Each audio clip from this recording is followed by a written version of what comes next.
Pleased to be joined by the 2016 Open champion, Henrik Stenson. Henrik, we're going to talk about that magical weekend that you had at Royal Troon. But first, these are, of course, unprecedented times. How are you and your wife, Emma, and the rest of your family doing right now? Yeah, we're doing pretty good. We're in Orlando. We're at Lake Nona. And, yeah, I mean, as good as we can have it, I'd say, in these difficult and challenging times. Yeah, it's homeschooling and trying to get as much enjoy the family time and home workouts and the garage cleaning and all the rest of it. So, yeah, I guess most people will have gone through some places in their homes that they might not have cleaned in the last couple of years. So let's see if it takes another decade until I'm in that closet of mine again. I'm right there with you. The garage tomorrow for me, my man. Yeah. Let's go back to 2016. You had the lead, a one-shot lead, heading into the final round over Phil Mickelson. Prior to that magical Sunday, you had recorded 9 top 10s at major championships without a victory. The afternoon tee time, how did you spend the morning mentally and emotionally preparing for what was a great opportunity in front of you? Yeah, I was back at the house that I rented. I had my caddy, Gareth Lord, and his Sam. They were staying there, and Emma was with me. So yeah, it was just a bit of a lay-in, breakfast, watching. That's the great thing with the afternoon tee time. You can watch the telecast from the morning play, and you can see some of the pin positions and get a little feel for how it's playing. Even though it might be slightly different conditions sometimes in the afternoon, you still get a little bit of a heads up, and you see some of the pin positions. And yeah, I was just relaxing at the house, and I think I moved out towards the course about lunchtime. Where were your nerves that morning? They weren't too bad. I think I mean you can kind of sense what's about to happen in a way. I mean, it's major championship time, it's crunch time, it's afternoon tea time, it's everything you kind of long for and practice for and wish for in a way. So there was certainly some extra excitement in the air and in the body, but nothing too bad. Let's go to that opening hole. You bogeyed, Phil birdied, and suddenly it seemed like Phil had the momentum. But then you picked up 3 consecutive birdies and you grabbed the momentum back. How were you able to do that? Well, I think I was super determined to go out and play a solid round. I knew who I was up against. Mickelson's been, I mean, Phil's been one of the, well, I'm saying one of the. He's been the second best player in the world for the last 20 years. There's no question about that. And I mean, I knew who I was up against, and I was determined to go out and play my best possible round. And I mean, I started with a bogey. I 3-putted from about, 50, 60 feet off the fringe of the first. He almost holed his second shot, and it was a bit of a swing there. But I just got, into what I was trying to do and execute that game plan of mine and play that golf course the best way I could. And I immediately got it back with a couple of good birdies, and we were kind of going head to head from there onwards. You mentioned playing against Phil, who you considered the second greatest player in your generation. I know you're always focused when you want to go out there and try to win, or any round for that matter that you're competing. But the fact that it was Phil, did that sharpen your focus a little bit more?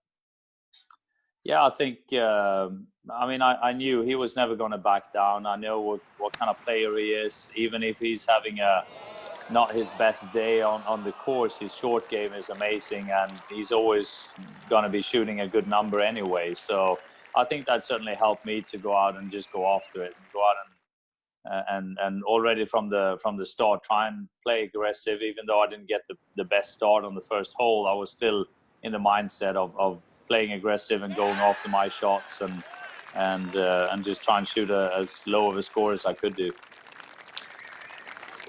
You two, for 14 holes, the lead was never more than 1 between you two. Tell me about the interactions that you guys were having with each other. Did you talk much? Did you smile much? Give us the insights.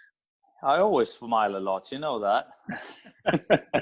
Did you smile towards Phil, though, is what I'm asking.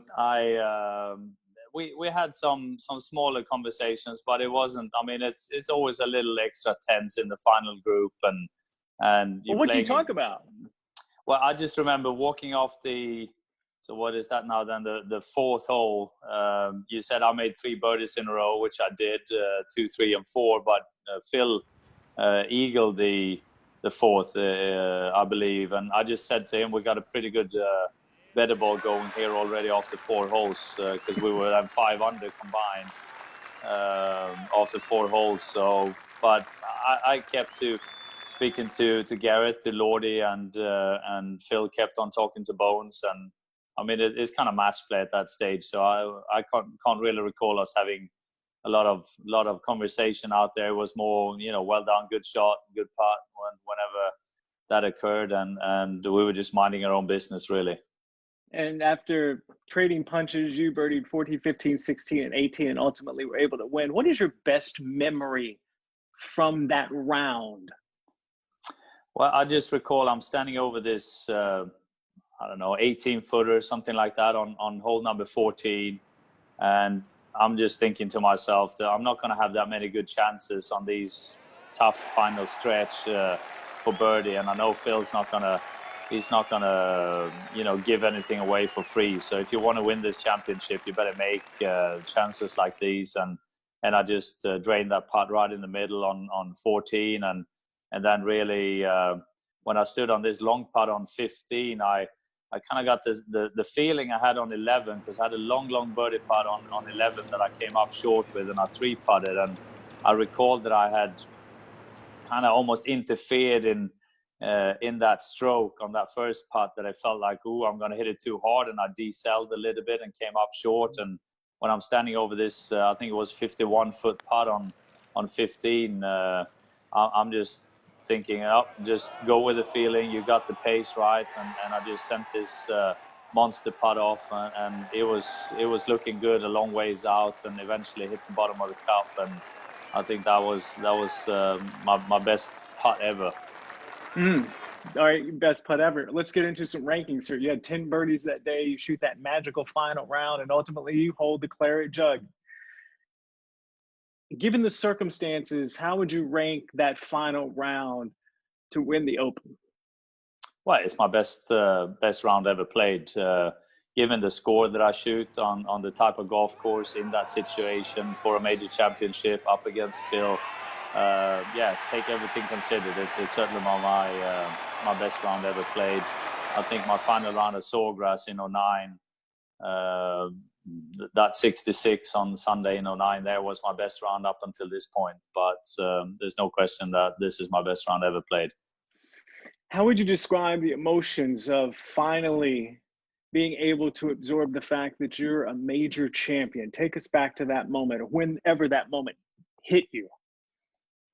Yeah, I mean, it obviously, I knew what I'd won and what it meant, but I think it was a couple of days later, I was back in Sweden, and I'm driving home actually from the store. I'd just picked up, I don't know, I picked up some milk and a loaf of bread or whatever.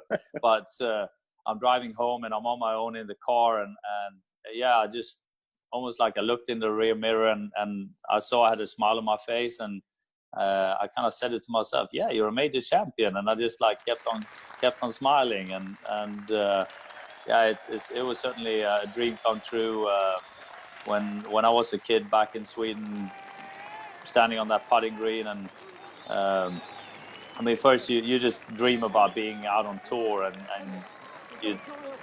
about being in those championships, getting a tee time at an Open Championship or at a Masters or something. It's really where it starts, and then to stand there one day and actually win it, it's nothing short of a childhood dream come true. That's for sure. And I know you've got plenty of great golf left in you, but after winning that Open, I've talked to major champions rather after this. When they win one, they want another one quickly to kind of validate the first. Did you feel, or do you feel, any external or internal pressure to win another major championship?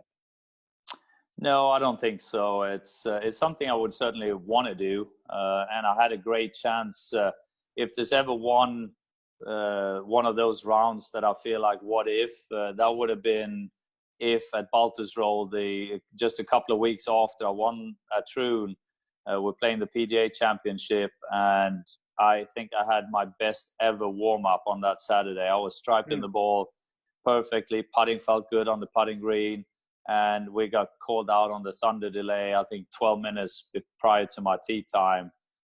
No more golf that day, come back and going into playing 36 holes on that Sunday, and I was just not in the same groove and didn't play as well. But I certainly felt like with the form I was in and how good of a warm-up I had on that Saturday, it's one of them, what if we would have been able to go out and play that third round as scheduled at Baltusrol. And I felt like I had a great chance to actually go back-to-back there. I ended up finishing 5th or 6th or something in the end, but it was a great chance for me to actually get my second one immediately following after. Then I haven't really been in position and playing as well in the majors since. But like you said, we hopefully still got some good golf left in us, and I'd love to give myself another chance to make it a second one.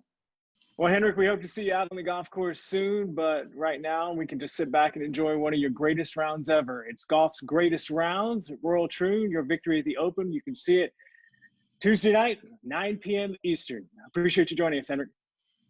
Thank you so much. Thanks, Todd.